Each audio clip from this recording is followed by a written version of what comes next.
on his way. Devil is on his way. Devil is on his way, motherfucker. The devil gonna make you pay. Fall to your knees. Devil is on his way. Fall to your knees. Devil gonna make you pay. Fall to your knees. Devil is on his way. Motherfucker, he's on his... Mountain Murders is an Appalachian true crime podcast. Listener discretion is advised. The show contains graphic language and depictions of violence. It may not be suitable for all audiences. We say fuck a lot. Hey guys, welcome back to Mountain Murders. I'm Heather. And I'm Dylan. My wonderful husband joining me. Oh my God, I'm my on her sidekick. I'm on her hip. You are. Yeah, it's we're like attached. We're conjoined. Oh, baby. You like that? I love it. Yeah. You were telling me earlier about smelling the cat. Well, yeah, I think I caught you off guard, but... We've got Joe Biden over here, but instead he sniffs cats. Yeah, you know... of small children. People can the pursuit of happiness. Well, you know the thing. Come on, man. Okay, so tell us about the cold weather cat sniffing. Okay, so this is one thing I was telling Heather I love about fall going into winter. If you have a cat that goes in and out, and I know some people out there know what I'm talking about. When they come inside and it's been nice and cold out, just grab them up and smell them. They smell so fresh and crisp. It's like if you could bottle that scent and that feeling you get when you smell the cold kitty, you can make $1 million. My husband, ladies and gentlemen, he's a cat sniffer. They're so cute and they feel good. You just sniffing the cat, huh? Yeah, but they smell so fresh. Well, I mean, at least it's not a line of coke or meth, I guess. So there's that. No, I don't know where to get that stuff you can at. Celebrate good times. But I know where to get a cat at. You know where to get the cat? Man, I'm just getting high off cat over here. Oh, yeah. So how are you doing today? Getting fucked up on some dander. How about you? Oh, I must say, before I forget, we have some new patrons. Let's give those patrons a shout out. I would like to thank Rachel and Casey. Woohoo! Thank you, girls. They make me feel cuckoo for Cocoa Puffs. And I would also like to thank a veteran patron, Cheryl, for going up a tier. Yes! Upgrade! You're a slay queen. Thank you, Cheryl. They're amazing. Thank you for supporting the podcast. Oh, you guys really are incredible, and we really appreciate it. One step closer to getting Dylan another cat that he can sniff. I'm not saving up for a cat. You're making it sound weird now. You make it weird. You make every day weird, Dylan. That's why we're so happy to have you here at Mountain Murders. Speaking of weird, I have just a really weird story to talk about. Hit me with your weirdness. Okay, so you can you can get a kit to make your own human steaks that you can consume. Yeah. Edible human steaks. So have you ever wondered what human flesh tastes like? No, not really. The texture, or if it would compare to chicken or pork? Well, I haven't wondered those things, but... I wonder every time I see a story. Maybe I'm out of the ordinary. Every time I'm listening to a story about cannibalism or that, it does flash through my mind, what would human flesh... I don't want to do it, but what would human flesh be like? Well, there are makers of... Actually, a do-it-yourself meal kit for growing steaks made from human cells was recently nominated for Design of the Year by the London-based Design Museum. Yeah, so this is from a Fox News article, but this actually broke on all the outlets when it came out because it was so weird. Yeah, so it's named the Ouroboros steak after the circular symbol of a snake eating itself tail first. The hypothetical kit would come with everything one needs to use their own cells to grow miniature human meat steaks. Would you eat this? Well, so here's the point. Growing yourself ensures that you and your loved ones always know the origin of your food, how it's been raised, and that its cells were acquired ethically and consensually, a website for the imagined product says.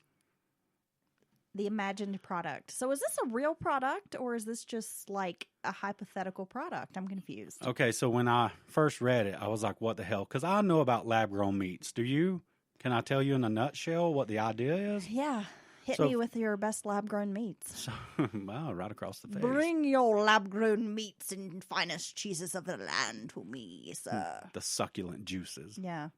Well, so they've been toying with the idea of growing meat in vats in laboratories. Right. Okay. So all they need is just a few cells, like from a cow, bovine cells, and they can literally grow fibrous, it's just like meat, but they have to add fat and all this stuff for taste.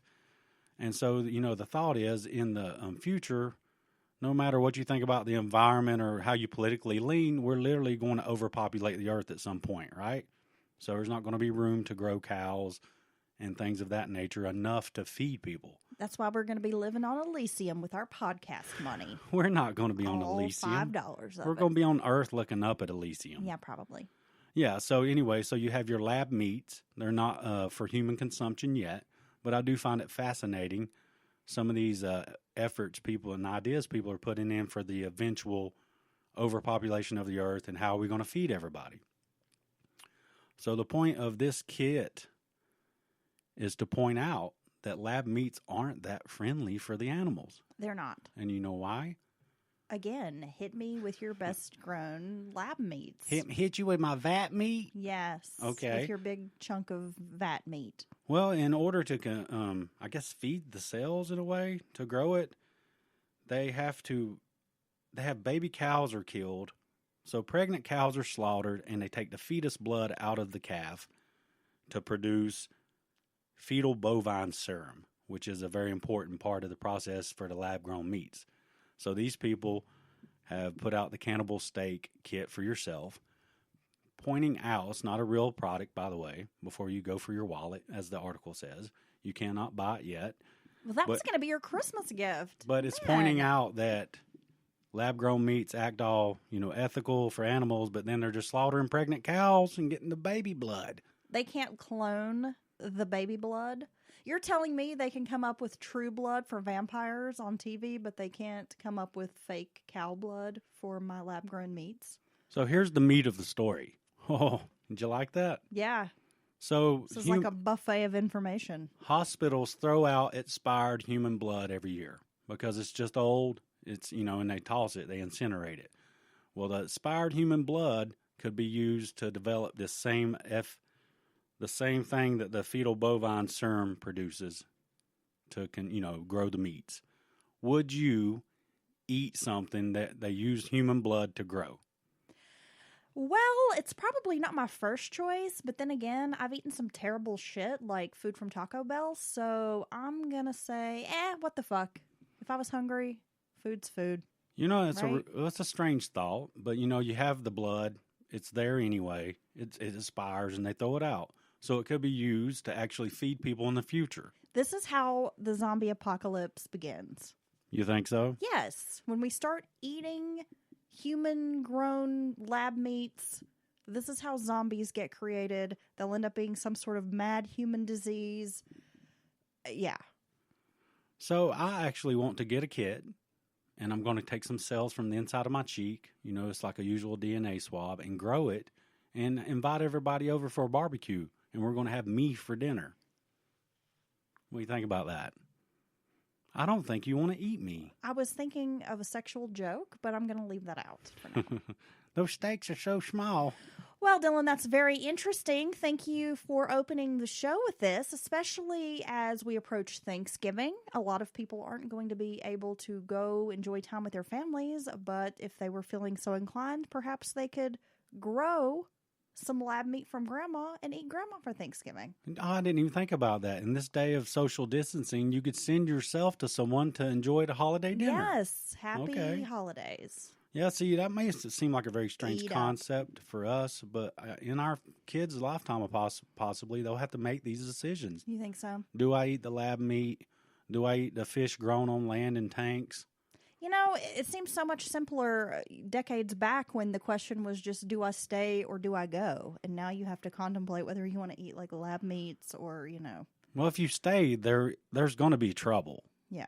Okay? But if you go, it could be double. Yeah, I don't know. Oh, my God. How do you even... What a quandary. So many lab meats, so little time to enjoy them all. I don't know. Did you find anything weird in your perusing of the interweb? No, I have not, but I have a great true crime story for you today, Dylan. No. Now, of course, our last 2 episodes, we had the 2-part series on Jim and Tammy Faye Baker. A little bit of a departure from the normal murder stories. Yes, but I think people enjoyed it. And I think, I must say, I think you did a pretty good deep dive on their background and history. And I learned a lot of stuff about Jim and Tammy. You're welcome. Thank you very much. Well, we're returning back to our Murderous Tales this week, episode 116. Oh my gosh.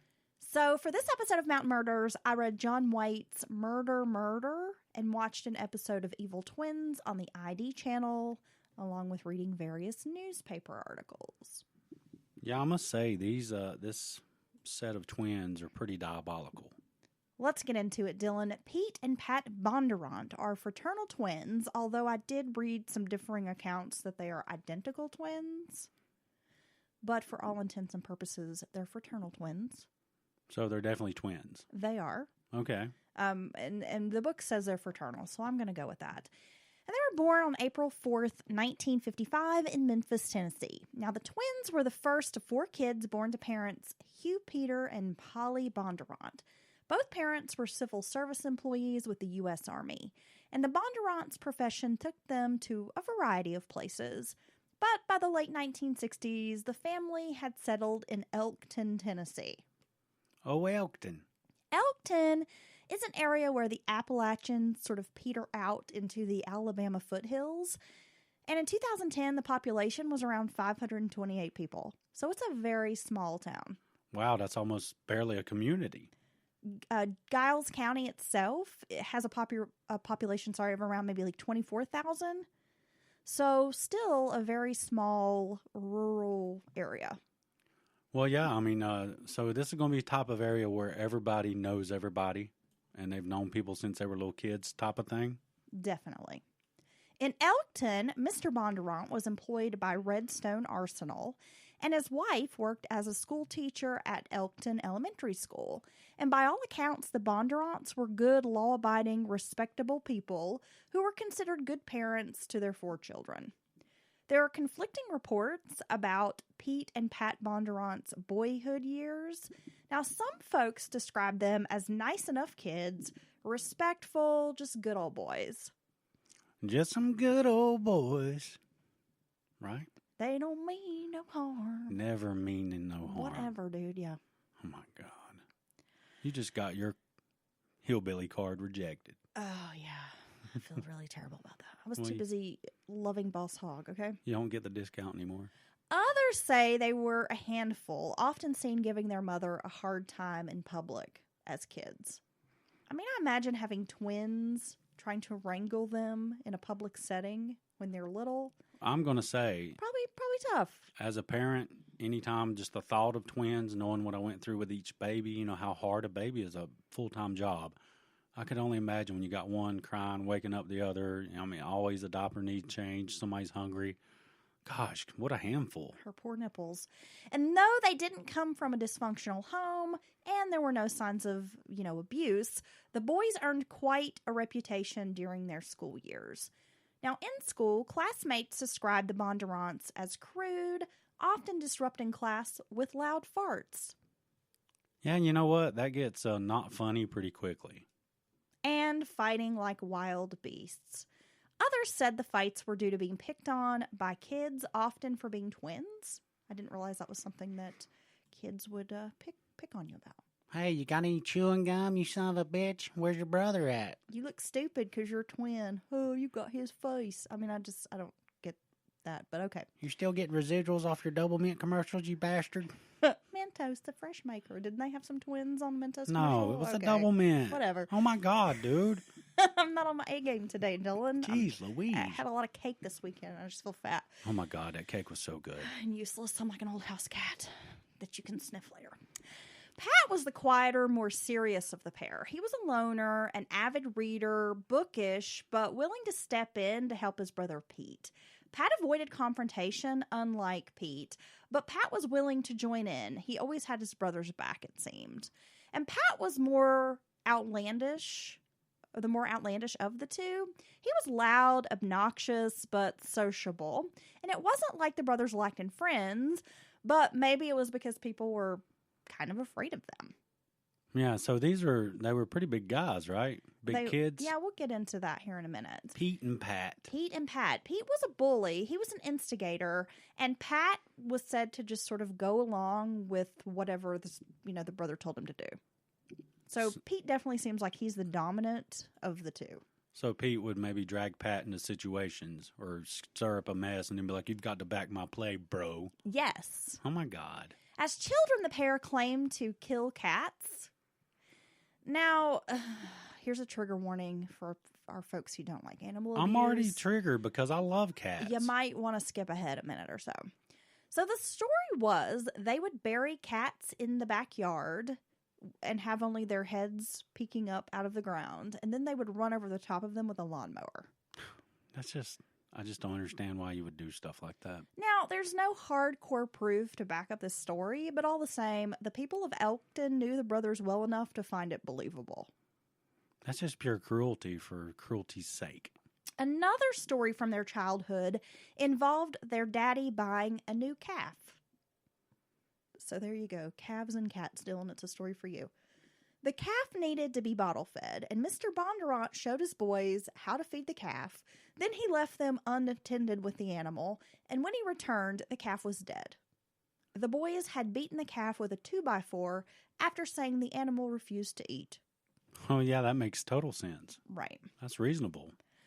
By 11th and 12th grade, the brothers were hanging around beer joints and selling marijuana. They earned reputations among the locals as just being mean as hell. As a childhood friend recalled Pete bullying his younger sister Alice by saying he witnessed Pete shove his hand up her dress, much to her horror. And this is his sister. He thought it was hilarious. That's not funny, guys. And the friend was just like, yeah, it was a really fucked up thing to watch him do. Like, why would you do that to your sister? Who would want to touch your sister like that? I mean, come on. Right? Or any woman. It's very strange. It's even worse. The twins graduated from high school in June of 1973. Now, months later, Pat was hired at Pulaski Rubber Company, a job that he would hold until 1990. Pat would say later on that he attended a semester at Martin Methodist College, but there are no records supporting this, although some professors did recall seeing him in classes. Like he's just unofficially there hanging out. He's just auditing a class. I don't know. Yeah, what, you going to cling to one semester damn community college, bro? Yeah. Calm down. Well, unlike Pat, Pete struggled to hold a steady job. In adulthood, Pat was known as reliable. He was financially responsible. And people said he was almost honest to a fault as far as like paying bills. A banker would later tell reporters that Pat Bondurant was one of his best customers. Oh. Just always right on top of things, wanted to pay ahead of time, just make sure everything was taken care of. Sounds like our buddy Kenneth. Yeah, we have a buddy who's like that. Yeah, he's always trying to like pay ahead. Like he'll pay one bill and then he'll ask if the other bill's generated yet so he can pay on it. Can I put this money down on my bill before it comes out? And he's like, you hold that 50. When that bill comes out, you go ahead and put that on it before you mail it to me. Yeah, I actually witnessed this a couple weeks ago. Oh, my gosh. When I was with him. He's so responsible. I know. I was almost tempted to leave you for him, but he's married. Pete bounced around from place to place, managing to hold down jobs for only a few weeks or months at a time. So they just seem like they're the total opposite of each other. I mean, here you've got Pat holding this job for like 17 years, super responsible guy, and then you've got his brother who sounds like a jerk-off. Pete's Can't keep a job. He's just kind of troublemaker, flying by the seat of his pants, starting shit, dragging Pat into it. Yeah, you know what? At some point, you just got to tell your brother, like, dude, get your shit together. In September of 1973, Pete entered into the U.S. Army, but was kicked out about a month later. Not really sure the details of the discharge. But he couldn't even make it through a month. So basically, I mean, that's not even getting through boot camp. That's not even getting through basic training. No. And it's typically, in a situation like that, it's going to be something either medical or just serious behavioral issues, don't you think? Yeah, likely. He worked retail at a farm supply store. He worked retail at a truck stop. And throughout the 70s, Pete just held a series of random, often menial jobs. Then in 1974, Pete did the unthinkable. Oh my God. So Pete met a man named Roger Mills at a YMCA in Jackson, Mississippi. The two hit it off, and along with another man and two women, take off to Ohio. On the way, Pete's car broke down somewhere in Kentucky, so they hitchhiked the rest of the way. They set up in Cincinnati, and things seemed to be going well. On August 24th of 1974, just days after arriving in Ohio, the two women, Sandy and Carol, left to go to a corner store for cigarettes and soft drinks. And when they return to their apartment, they find a horrifying, bloody mess. One of the men, Roger Sellers, was lying on the floor in a pool of blood. Roger Mills was nude on the couch, dead. So there's two people dead? One is severely wounded, injured, the other dead. Oh my God. Now, both men suffered from multiple stab wounds. Confronted with the violent scene, the women were further frightened when Pete basically, he just charges at them with a knife, like, you're next. Oh my God. Out of nowhere. So when they left, there was no problem. There was no argument. Everything seemed normal. They were just going to grab some smokes and some drinks, come back, and they walk into a horror scene. Yes. And then here's this crazy man charging at them with a knife, telling them you're next. Okay, I'll be like, look, I'm not next. I say, I don't know who's next, but this guy right here with two thumbs and a blank expression on his face is not next, He is sir. not next? This guy ain't next. I give up my right to be next. Yeah, I did not call dibs. My place in line has moved to the back. I would run. Okay, so Pete takes off, and police find him only a few blocks away. Now, Pete's version of events was that the whole incident was an act of self-defense. According to Pete, everyone was partying and using drugs, but not him. Oh, because he's such a responsible guy. He claimed they'd stolen his car, but of course later it's revealed that the car broke down in Kentucky. And he said the men had threatened him multiple times. Now, Sandy told officers that Pete had flashed a knife days before, acting erratically and making loosely veiled threats about what he could do with this knife. Like, I could just stab you in the neck with this fucking knife. Yeah. Yeah, anyone who gets a knife, gun, anything out just out of nowhere when you're just hanging out, I'm just like, what is this person doing? You know what I mean? That's not cool. In one interview, Bondurant reportedly told investigators the men tried to sexually assault him, pulling down his pants and demanding they be allowed to perform oral sex on him. So Pete said he was acting in self-defense against the homosexual aggression. Okay. An autopsy revealed that Roger Mills died as a result of 46 stab wounds. 40 were made with a screwdriver, and about 5 or 6 wounds were made with a knife. So he changed weapons after the 40th stroke. Yes, attacked both men with the screwdriver, then the knife. Yeah, it seems like rage or unadulterated rage or something besides self-defense, right? An Ohio court found Hugh Peter Bondurant Jr. guilty of manslaughter and sentenced him to 7 to 25 years in the death of Roger Mills. And he was given another 5 to 15 for attempted manslaughter in the Sellers stabbing. So young Pete has already got a big chunk of time. But he only served 5 years and 28 days for the murder and the attempted murder. I don't understand it. He was released from prison in February of 1980. And though he was on parole, Ohio allowed him to return to Tennessee. And while he was in Tennessee, he was subject to terms of his Ohio parole, which I thought was interesting. Well, it sounds like they just basically transferred everything he was responsible for there to his, whereas I guess he could argue my family's there. I just want to go home. And, then he still has to stick to his rules of his probation. Some say Pete's return to Tennessee really caused a notable change in Pat. Now, throughout the 70s, Pat had been employed at the rubber plant. Pat's life seemed more stable. He met his future wife, Denise, in 1980 when she accidentally rear-ended his car. They married in 1983, and they would have 2 children, one of which was severely disabled. Well, yeah, it sounds like Pat is just leading a rather normal life, working, taking care of himself, taking care of his family. And it sounds like, just you couldn't hope for much more than that. Just be normal, have everything you want and need. But then his brother is just like a loose cannon. And I can only imagine his attitude after he served some time, like he's going to come out like he's Billy Badass now. That's what I think is going to happen. After Pete's release on parole, he returns to his brother in Elkton, and at this time, the town had fewer than 500 residents.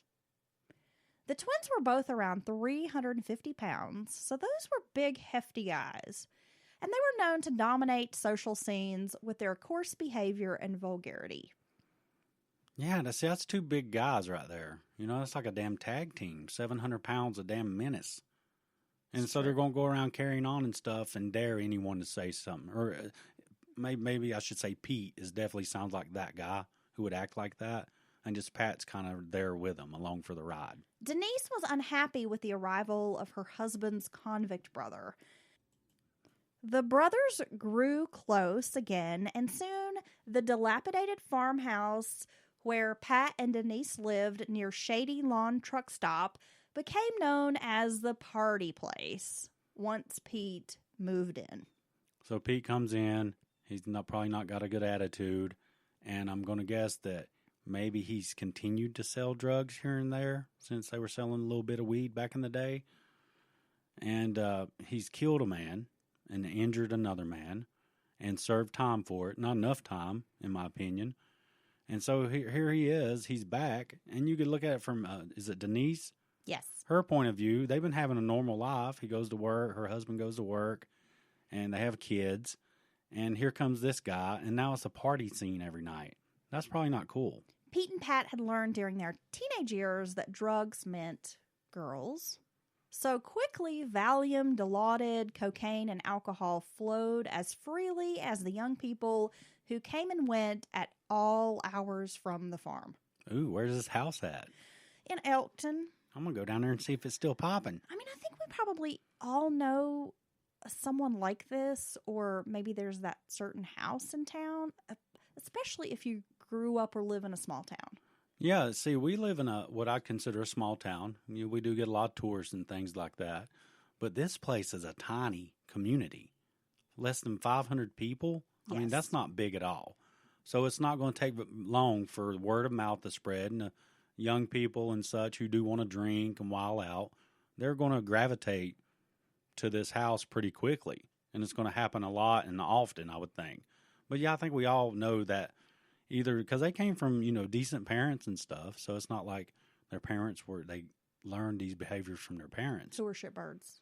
They weren't shitbirds. Yeah, they were just regular working folk. Right. But, sometimes in small towns you'll have like generation after generation of that certain family. Yeah, we have certain families in our small town, and all you have to say is the last name, and like everyone who's local will kind of giggle or roll their eyes or be like, because you just know that family.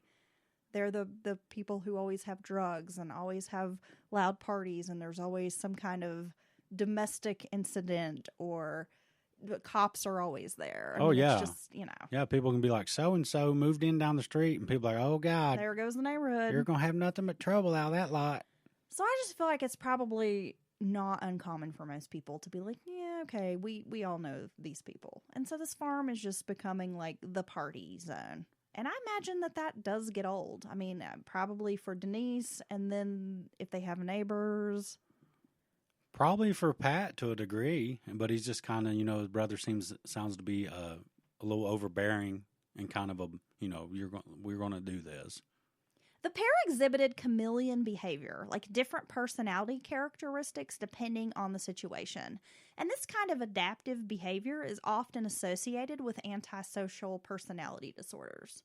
And I'm no doctor. I'm not giving them any kind of professional diagnosis, but it does seem like they have some characteristics that probably would fall into maybe an antisocial personality disorder.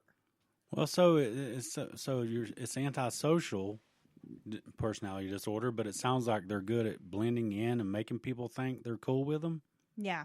But in reality, they're not that into it. I mean, I don't. Well, yeah, I mean, they were described as having this chameleon behavior. I mean, if they're at work, if Pat's at work at the rubber plant, he's completely professional, like responsible, goes in the bank, and he knows how to go in and act like a civilized person, conduct his business, do what he needs to do. But then if he's at a bar with his brother, he's the badass who's making the threats and terrorizing the community. Okay. So it's just like, they know they are aware enough to know like what behaviors are acceptable where. Okay. Even though they're very antisocial. Interesting. In a lot of what they're doing. But Denise saw changes in her husband almost immediately. Like as soon as Pete comes back around, she's like, here's this man I married, and like a switch gets flipped. He's a different person. Well, yeah, it doesn't sound like his life's going to improve at all having his brother back around him. She said her once quiet, responsible husband was now partying with his brother, selling drugs, and bringing all kinds of people into their house. And that just wouldn't fly for me. No, that's not cool. You got kids. This is a family home. You got kids. You got responsibilities. I just could imagine that gets old after even the first week or two. Rumors swirled when a local drug dealer was found drowned in a motel pool. The dilaudid he was carrying gone, and people assumed it was the Bondurants. Their reputation as savages grew. They were menacing, dangerous, and would fight anyone who dared to even look at them the wrong way. I had to shoot their big ass. In May of 1986, Gwen Dugger accompanied her younger brother Ken to the Bondurants farmhouse to pick up his car. Apparently it had like broken down there. And so he's trying to get his car up and running, get it back so he can get it on the road. And while they're just hanging out, they're drawn to this blonde. She's petite, she's bubbly, she's funny, charming. So Pete talks her into staying. Oh, no. And her brother takes his car, leaves. Gwen was 24 years old. She was a divorced mother of a 2.5-year-old boy. In 1982, Gwen had eloped with a childhood friend and neighbor named Ricky Dugger. And she was a girl who'd kind of grown up too fast.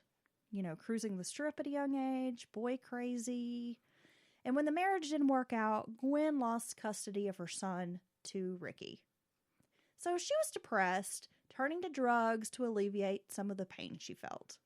Well, yeah, I was going to say drugs may be involved. It's usually tough for a woman to lose custody, full custody.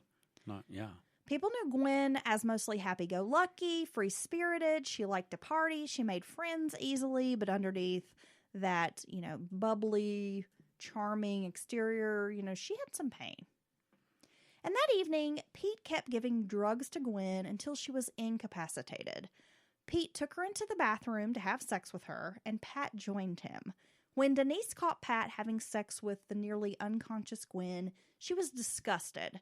And according to Denise, she slapped Gwen and then was like yelling at her husband. Oh my God.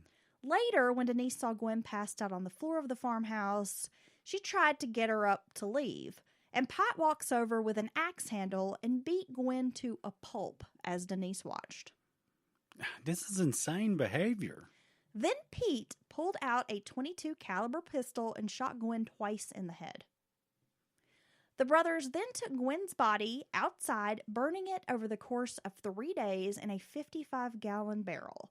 Then her ashes were dumped in the river that ran by the farm. Okay. Being Denise, what do you do now? Really? Yeah, Gwen Dugger was treated like a disposable party favor. In my mind, I have to go to authorities. These people have killed. It doesn't matter if it's my husband, my kinfolk, or who they are, my kids. I would have to turn to the authorities and let them know that this has happened. In August of 1986, Denise, who was pregnant, would later recall a fight with Pat. He held her on the floor, choking and hitting her. He also held a gun to her head, and Denise's older sister had to break the fight up. Denise left Pat for 2 months, moving to Athens, Alabama to live with her sister. And after the separation, Denise maintained some contact with Pat because their son Matthew, who was 3 at the time, he had cerebral palsy and received a disability check. And it was still being mailed to the farmhouse, so Pat would cash the checks, and Denise would call Pat when she needed money because she didn't work, so she'd have to call him and be like, hey, I need some money. So he would send her the Social Security money, or just send her, money. Contact the damn Social Security office and get your address changed. I mean, really. So by September of 1986, Denise made plans to move back to Pulaski. She had asked Pat for money so she could get an apartment, and Pat informed her that while he'd been out drinking the night before, someone had stolen his wallet, which contained their son's disability money. Denise moves back to town in October, and she needed more money, so again she has to reach back out to Pat. And he made comments about how embarrassed he was that he had allowed someone to steal from their little Matthew. On October 18th, Denise needed more money, so she met up with Pat outside the rubber plant, and she noticed there was a blood smear on his car. So when Denise asks about the blood stain, Pat explains that the night before, he had been playing cards with a guy named Ronnie Gaines. Ronnie's nickname, by the way, is Hippie, so I might refer to him as Hippie or Ronnie in the story. Now, he worked with him at the rubber plant, and while at Hippie's house, Pat claimed he caught the man cheating at cards. He thought about his son's missing money, believing that Hippie had stolen it, so he went off on the man. He started beating him with a small rocking chair. With only a small piece of the chair left, Hippie was dead. Oh, my God. Pat estimated the beating lasted for about 30 minutes.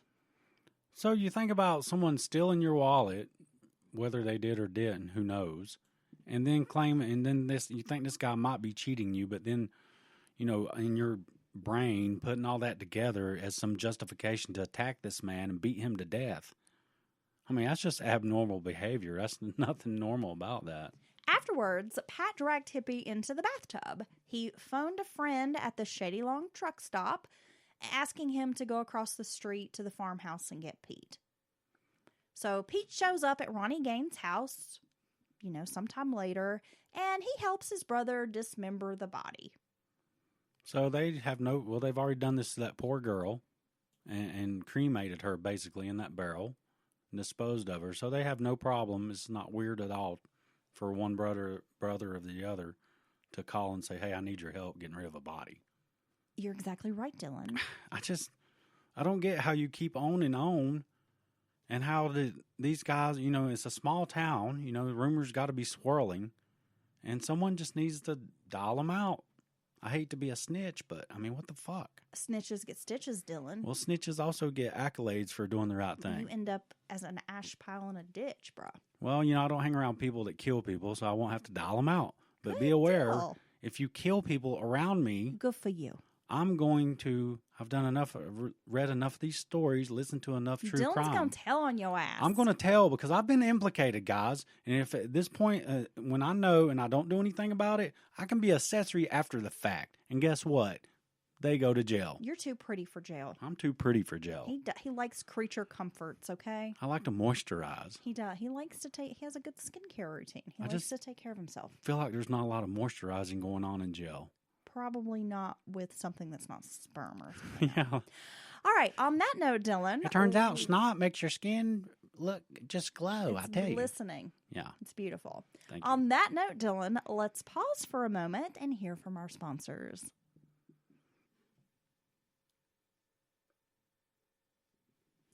Pat and Pete cleaned up the bathtub, pouring Drano down the drain in case there was any loose hair or blood matter.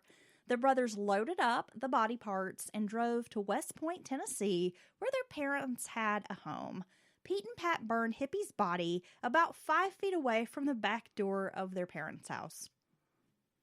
Well, what are you guys doing out there? It smells funny. After Pat shared this story with Denise, he told her that she was entitled to 1/3 of the burial expenses, which was a joke because he meant money found on the body after he'd killed this man. Haha, good one. So he hands her $20 and it still had blood so smeared on it. So you got $60 off this guy, and I still don't have money to take care of my son, do the things I need to do, and it's covered in blood. Yeah. And you just told me about you killing someone. Yeah. So you just made me an accessory after the fact. Yeah. Thanks. Yeah. Thanks, Pat. You're welcome. On October 19th, Denise returned to the farmhouse. Pete, Pat, and a man named Rodney Randolph were drinking and using drugs on the front porch. And when Denise walked up, Pat pointed to the corner of the yard where there was a smoldering, round lump on the ground. And he says, "That's what's left of Hippie. and thought it was hilarious. Okay. They told her they'd moved his body from West Point back to the farmhouse because they were paranoid about leaving behind any evidence. Pat told Denise that he had to get the temperature very hot to burn the body, so he'd used some rubber from work. And Pat asked Denise to call the rubber plant, pretending to be Joyce Gaines, who was Hippie's wife, saying that he wouldn't be back until Tuesday. Like, wouldn't be back to work until Tuesday. And a security guard named Christopher Johns took down the message and left it on the foreman's desk. Then a man called back stating that he was in fact Hippie and that he wasn't going to be coming into work. And when the office manager told him, you need to hang on for a second, I'm going to transfer this call to the plant manager, the caller hung up. And Hippie's final paycheck was never collected, never came back to work. So they're just trying to buy some days till they can finish getting rid of the body, the evidence? Yes. I mean, that's what it sounds like. Yeah. Before he's officially reported, hey, where's Hippie? Right. Okay. So Wednesday, October 22nd, Ronnie Gaines' house burned down. When Denise saw Pat the following day, Pat mentioned the house fire. Pat suggested that she drive by and see for herself. And later, Pete would tell Denise that he took a candle and set it in the middle of the bed in the front bedroom. He put sheets around the lower part of the candle so that the sheets would catch fire and he could slip out of the house. Would like give him enough time to get out. And Pat was at work when Pete set the house ablaze. So Pat had an alibi.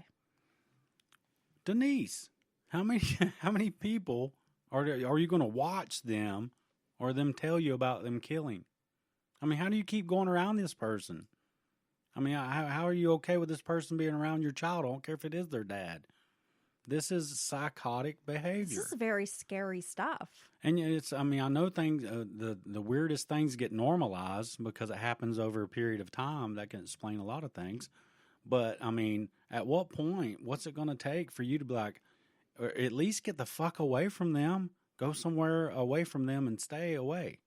I absolutely agree. I don't know how you just keep, okay. I mean, so what's that blood smear? That was exactly my thought reading the book and also just seeing her involvement in what she knew. That was my, like, how is she continuing to have this amicable relationship with her former husband and his crazy brother and just, oh yeah, cool, there's a burning body. Awesome. I mean, I just don't understand how you can be just where's your line at? What is your enough? Like oblivious to this or just normalize it, as you mentioned. I knew I was going to love him when they used to mow the cats' heads off, you know? Well, Joyce, Hippie's wife, had left him just days before his murder. And she never heard from him after she had moved out on October 11th.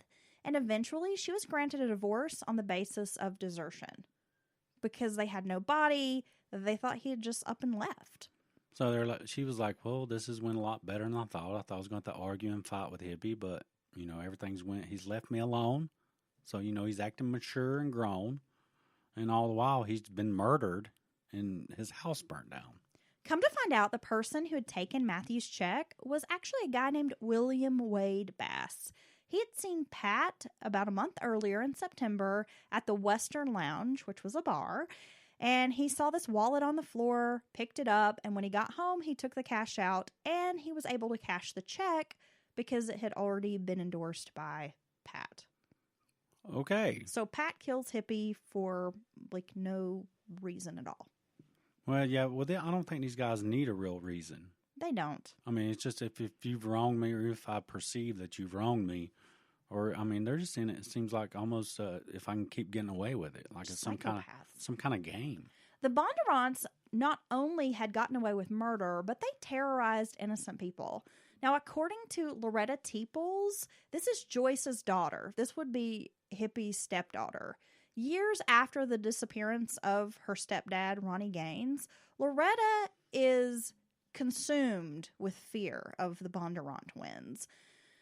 Because this is what happened to her. She was a kid.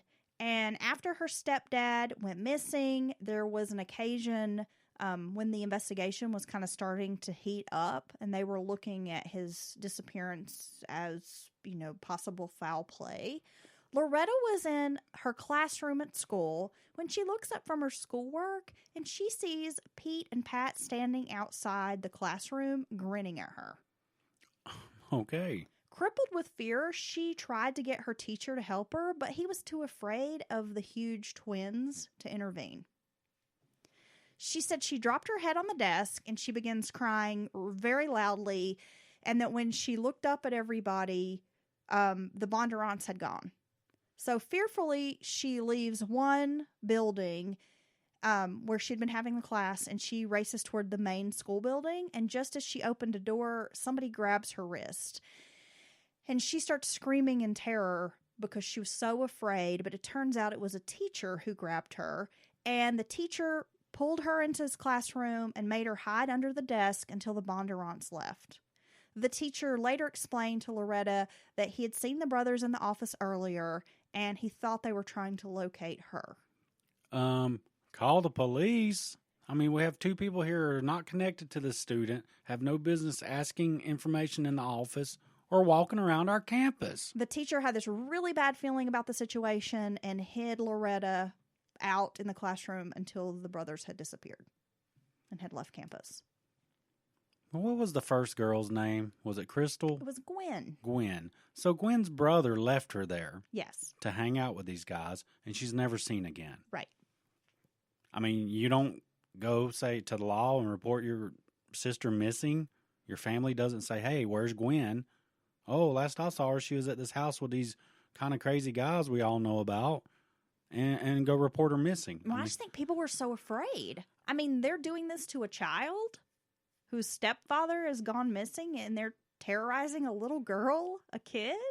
Yeah. And I mean, these people, they don't fucking care. These twins, they are evil. Well, and it's like, it's such a small community. Everyone knows who they are. They see them out. They see them picking on people, causing a scene. And it's like, it sounds like the entire town tries to steer clear of them. Well, that's when you get 4 or 5 able-bodied guys with a couple of bats and somebody with a pea shooter and beat the shit out of these big-headed fuckers. Yeah, and then shoot them. Oh, Lord. Shoot them right in their fat knees. Okay, Dylan. I'm mad. Somebody needs to do something about this.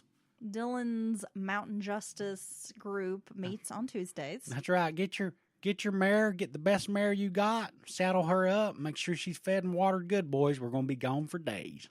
Shortly after Hippie's murder, officers got a call at the farmhouse, and this would have been on November 17th of 1986. Pete's girlfriend, a woman named Terry Lynn Clark, was found unresponsive. After a night of hard partying and drug use, the woman died, and Pete told officers she'd been shooting up in her neck. Well, that'll do it, Just but I don't believe him. Shooting up in her neck. I don't believe him. But the autopsy showed no signs of injections or puncture wounds on Terry's body. Clark had learned about the Ronnie Gaines murder, so Pete needed to get rid of her. And when officers arrived at the house, they noted Pete's demeanor was very odd. He walked around muttering and ranting to himself while investigators were checking out Terry's nude, uncovered body, which was lying in bed. Now, Pete was brought in for questioning, but nothing came of the conversation. Later, a detective revealed he was scheduled to speak to Terry Lynn Clark the following morning, November 18th, in regards to Ronnie Gaines' disappearance. Well, there you go. But it seemed people were too afraid to talk. Lisa Solomon was Terry's roommate. She was also present at the farmhouse the night Terry Lynn died, and Lisa gave what seemed to be a very scripted account of the night's events, and then she refused to further cooperate with law enforcement. Well, I mean, these guys are just going around doing what they want. So, I mean, I guess you can't, how could you not be scared of them, honestly? And rumors get out. People know that that was the last place Gwen went and she disappears. And then you have the thing with Hippie, and then his house is burnt down. And, rumor people talk. Even if they're not talking to authorities, it's going to get around. And I guess people are just like, hell, nothing's being done to them. They can do whatever they want. Earlier in September of 1986, Mike Chapman was hired as a deputy sheriff in Giles County, and he began working as a traffic cop. But soon the seasoned officer was promoted to detective. And during his early days at the sheriff's office, he heard informants whisper about Gwen Dugger's disappearance. and it seemed like a lot of folks in town believed or knew that she had been murdered. However, Chief Deputy Rob Hitchcock, who had overseen the case, all but flat out told Chapman, don't look into this. Like, he pretty much told everybody at the sheriff's department, like, you're not going to look into this case. Okay. Like, he'd forbade them from further investigating it. Now, little did Hitchcock know, but Chapman had been tasked to investigate him, Hitchcock. Oh, really? Now, eventually, Chief Deputy Hitchcock would be brought down on some corruption charges.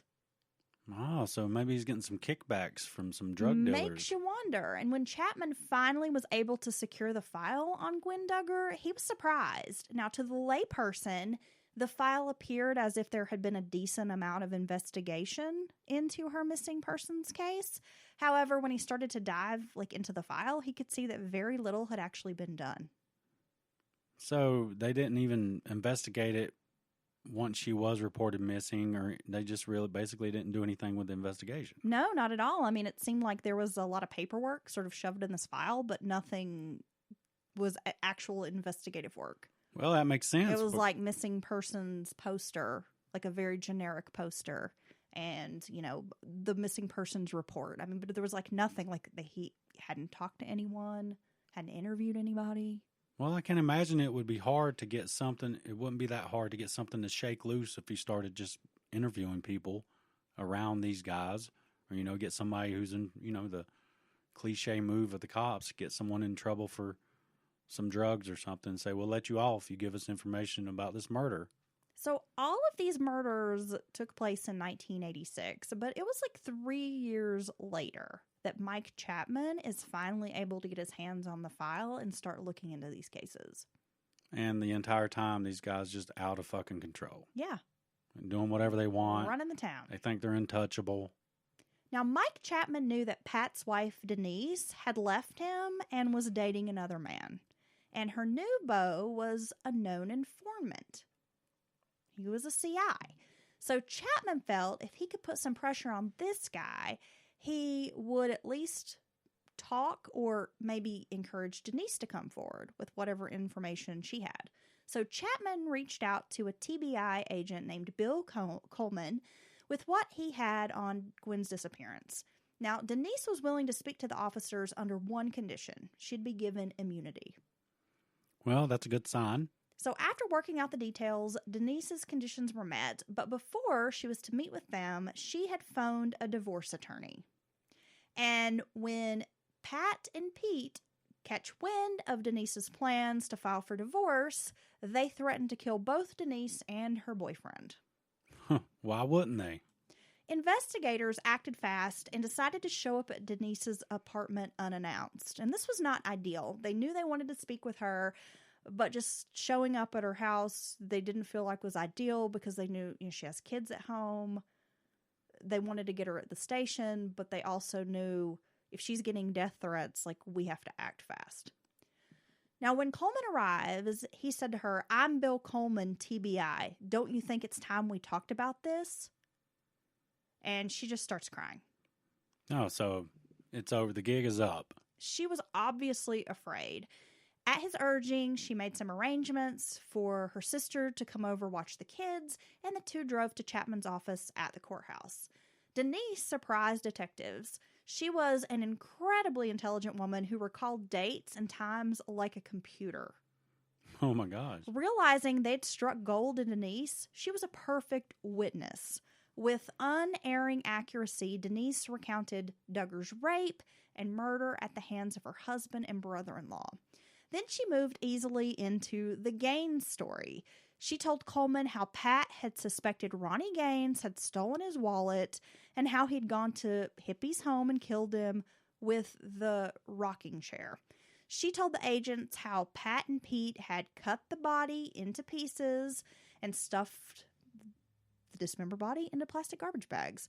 She recounted the weekend at her in-laws' log cabin where they had taken the body to burn it, and that they had, brought, I guess, the remains, the residue, what was left of this body after burning it, back to the farmhouse in Elkton, where they were going to incinerate it again. Yeah, so they get back and Pat's back there like, anybody going to help me get this body in? Everybody just running the house like I don't have bodies in the back. So she's telling them, hey, they did this, they brought it back to the farm, they were going to burn it a final time, and then they were going to dump it in the Elk River. She explained how Terry Clark had been murdered because the brothers feared she might tell, what she knew about their part in the Gaines killing. I mean, so she's just spilling the beans. Everything. And she's all laying it out. The details. Accurate details, times, dates. And so that really helps them be able to go back and, look and see where other people were at that time and things of that nature. So she's giving it to them on a silver platter. Yes. Investigators were concerned for Denise's safety, though. She said she felt in her heart that Pat loved her and would continue to run interference against Pete's desire to kill her. However, detectives were worried that this information might fall under the marital privilege exclusion, which basically is that private info shared between husband and wife can't be used in court cases. I thought, I may be wrong, that they couldn't compel you to do it with threat of the law, but I thought if you were willing to give up information against your spouse, that was okay. Well, if so, then everything Denise told them couldn't be used in court, but it was something that the detectives felt like the DA's office could exhaustively research before they go to trial. And detectives gathered up Denise and her kids and put them in a motel room to try to keep an eye on them and make sure they're safe. Well, yeah, they could use her information without directly, pulling her into court, but they could use all this information she's given her to build a case independently. And I'm not exactly sure about this 100%, Dylan. I didn't look into it. I guess, I didn't exhaustively research it myself. But I think Tennessee might have some different laws about the marital privilege. Just state laws might be a little different, so they weren't 100% sure. Can we navigate around this? How's that going to work? But in the end, hey, we'll let the paid professionals, the attorneys, figure this out. Now, at some point, Denise consents to a taped phone call with Pat. Under Tennessee law, as long as she's consenting to recording the phone call, it's legal. So one side of the conversation can consent to be recorded and it's okay? Yes. Oh. But during the course of the phone call, Pat is careful to admit nothing. During the phone call, Pete picks up the receiver multiple times, demanding to know which law enforcement agency Denise is working for. Okay. Denise keeps her cool, but in the end, she gets nothing on the call with Pat. It's like he knows she's recording him. Yeah, so he gives her nothing. It sounds like they're obviously already suspicious. I'm sure word's gotten around that she's been down at the station or seen with, or they came to her house.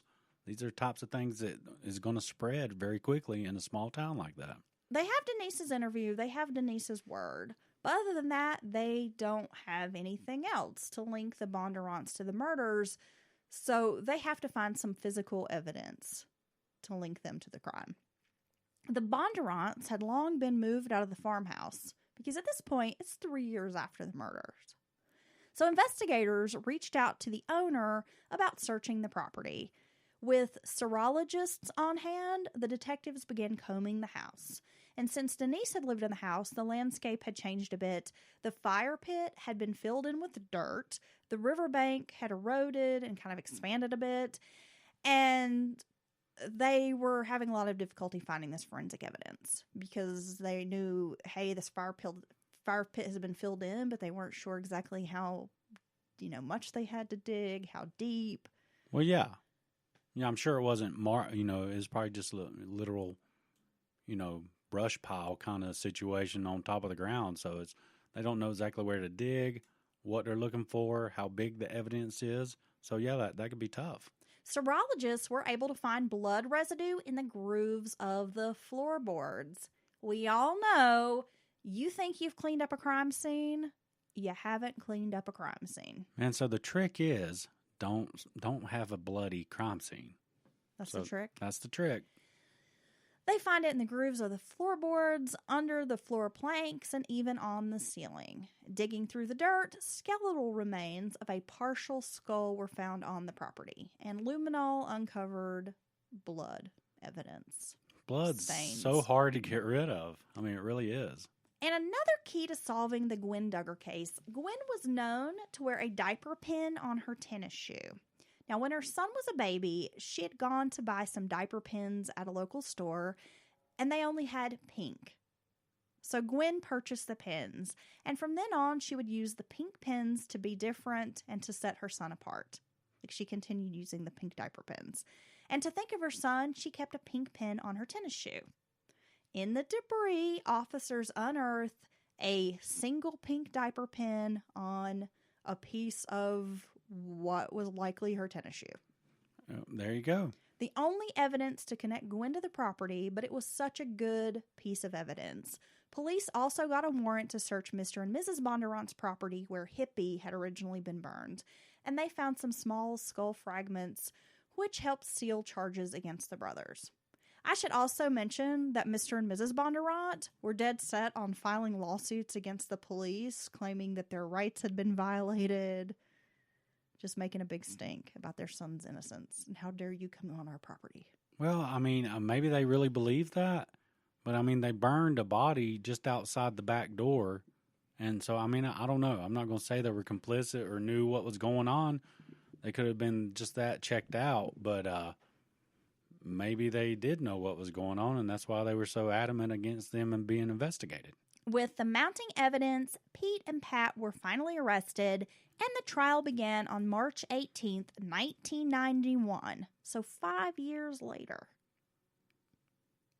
But finally, this community probably can exhale a breath, and, you know, just a breath of relief that these two guys are finally being, you know, brought to justice and taken out of their community. I bet they were happy about that. It was a packed courtroom, like no seating available. Everyone in town is packed into this courthouse. They want to see these two on trial. Defense attorneys blamed Denise for Gwen's murder. They painted Denise as a woman who had flown into a jealous rage when she found her husband involved in this sexual situation with Gwen Dugger. Oh, raping the girl who's barely conscious in the bathroom? Yeah. With his brother? But ultimately, the jury found Pat and Pete guilty of second-degree murder in Gwen's case. Pete was convicted of murdering Terry Lynn Clark and the arson of Ronnie Gaines' house. Pete served 25 years in prison and was released on December 26, 2016, when he was 61 years old. How many people can you kill and keep getting out of jail?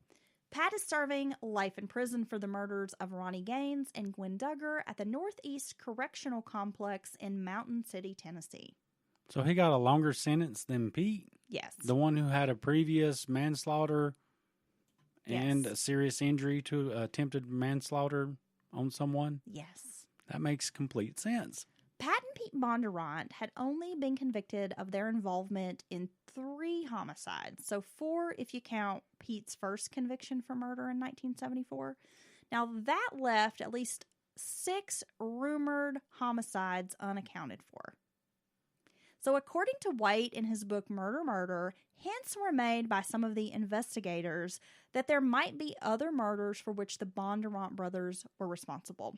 As the brothers served their time in these various prisons in Tennessee, rumors worked their way back to investigators about these murders. But it's amazing how even to this day, some people are still terrified to talk or say what they knew was happening.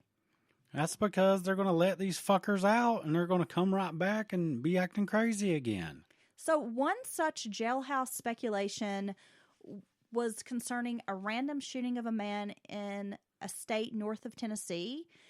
There was some farmer killed while plowing a field that supposedly they just randomly killed this guy. Oh, just like a thrill kill kind of situation? So I'm not sure. It just says in a state north of Tennessee, so it doesn't give me if it's Kentucky, Ohio. But there was some speculation that the two had just killed a farmer while he was plowing a field. That sounds like something they would do. Another concerned the death of a Giles County man in what was believed to be a murder-for-hire scheme. There was statements that the brothers had referenced this particular homicide, that it's nice to be paid before you kill someone. That's true. hinting that they had been paid to kill somebody. And so there was rumor that perhaps it, I guess, was the man at the motel, the drug dealer that they took the Dilaudid from. Oh, okay. Yeah, I forgot about him. That possibly they had been paid to kill him and take his drugs. Well, I think with their callous behavior and just disregard for human life and the bullying people and just threatening people, I mean, it's obvious that they could have killed other people. I think that's all. It goes without saying. There's another unsolved murder of a man who had been disposed of in a roadside, like just dumped off on the roadside in the county that's unsolved, still haunts local authorities. And a lot of people think the brothers were involved in that. And though there's a lot of speculation connecting the Bondurants with this murder, there's been no solid proof yet that actually ties them to the crime. Conjecture has also associated the brothers with the disappearance of a young girl in northern Alabama. The girl, as the rumor goes, was the daughter of an insurance agent that had represented the Bondurant family. She had left home one day, and she's just never been seen since. Yeah, and I think some responsibility for all this could go back to that chief of police who seemed to be, for whatever reason, standing in the way of a proper investigation to get these guys, connected to their criminal activity and get them behind bars. I just don't. It had to have been some kind of payoff scheme or something involved there. Well, it just makes you wonder, Unless he just was didn't he want- truly like that shoddy of an investigator that he's just like, oh, I don't know, just blindly doing his job? Or did he know something and he was just covering it up? Well, I mean, Because that he one was being paid off or something. that one detective's account, his feeling was, basically that no one had really put any kind of work, and that the chief was like, don't worry about this case, don't look into this, which seems abnormal for a sheriff or chief to act like that. So there are lots of rumors and gossip, speculation, pretty rampant in this part of southern Middle Tennessee. And it's mostly because the Bondurant brothers' infamy has risen to the level of legend there. Well, I could see how. So are they responsible for these other murders? We'll probably never know. Not unless they confess to it. I mean, that'd be about the only thing that could say for sure. And even then, they could be lying on that just to make themselves look more infamous. There you go. That has been the story of the Bondurant Twins, Dylan. See, you just got to, as soon as you have a pair of 350-pound twins trying to run roughshod over you and terrorize your community, y'all got to get some ball bats and a little pea shooter and just shoot them in their knee. Can you shoot a thick bitch like that in the knee? Yeah, that's why you just go with a little 22 or something. It just sends a message. Sends a message. Yeah, kneecap them real good. But you're Kneecap not 'em, trying to okay. kill them. But if you fuck around again, we're going to have to come back and kill your big ass. That's how you send the message. Well, thank you for And letting if you me mess know up and this. hit that big artery, they're going to bleed out. So there's Okay. that. Yeah. Yeah, don't let 350-pound twins terrorize your community. Stand up. No, but these guys, I mean, they seem very dangerous, and it's amazing that all these years later, people in the town are still afraid of them. Well, I mean, that's a very small community, and I would say no one before or since has been that brutal, in their treatment of people and have all that rumors tied to them, and just hell, they've probably seen all kinds of stuff, them beating people up and acting a fool in the damn bars and stuff. There's no telling what they seen these guys doing or what they heard about. I mean, I know drugs are a hell of a thing, but I just can't imagine being so willing to party with people that were rumored to be so dangerous. No, I just would. so I could get some drugs. I I would don't know. go get my drugs from. There's got to be someone else with drugs. Well, I would just be afraid to go to their house. That's less murderous. Because as we mentioned, you live in a small town. You kind of know, like, the party house, or there might be that family or those brothers, whatever. I was always, like, scared. Like, I didn't want to go associate with those people because I always thought bad things can happen because I'm just naturally paranoid, I guess, and distrustful of everyone. Well, I think that served you well. But I don't, like, I would be afraid if I wouldn't want to go hang out with these guys that sound like psychos. No, I couldn't even enjoy my buzz, worried about what they were going to do next, honestly. The guy killed his own girlfriend. We're going to kill his baby mama. How do you keep getting in and out of jail when you could have I listened to this. Well, right. If he had just served the 25 years that he'd been given in Ohio, if he just served that full sentence, this woman would probably still be alive. I listened to a Dateline. There was this predator who had he'd already hurt some little girl sometime before and been in jail. Now he was out on probation, wearing the GPS device. He's a sex offender, registered, and he had violated he was places, according to the GPS data, that he shouldn't be more than 100 times and after being on probation for years. And no one ever looked. And then he killed again. That's some bullshit. So, and so when, people carry on about what the cops should and shouldn't do, I just want the system to work. And if for whatever reason part of the system's not working, it needs to be revamped, retooled to make it work. How does a probation officer and their defense was they weren't directed to by state law to look at it. Is this not a tool? Well, what's the fucking point of having it if you're not looking at the data? What's the point of a GPS? And then you tell people, oh, he's got GPS on, and then people assume that means if he goes and hangs out in schools, parks, shit like that, libraries, places or kids, that he would get in trouble, right? I mean, one would like to think, yeah. And then he can do all these things and keep on not getting in trouble, and that's just building him up to the point where he strikes again and kills some little 13, 14-year-old girl. Yeah, that's fucked up. That's when the system doesn't work. I just want people to be competent and do their jobs correctly. Man, we need to change these laws about people that hurt kids and shit. It needs to be err to the side of caution. If you get caught up in that shit and you hurt a kid and it's proved beyond shadow of a doubt, we need to kill you. Well, if you viciously attack... I can't speak today. Yeah. If you viciously attack two people with a screwdriver and a knife, kill one of them, stab them over 40 times. Yep. You should only serve 5 years in prison. That's fucking crazy. It took a man's life, injured another person for the rest of their life, and you only serve 5 years. What the hell is that? There's people that get more time than that off of marijuana charges. Yeah, all the time. I mean, that just blows my mind. It doesn't make sense.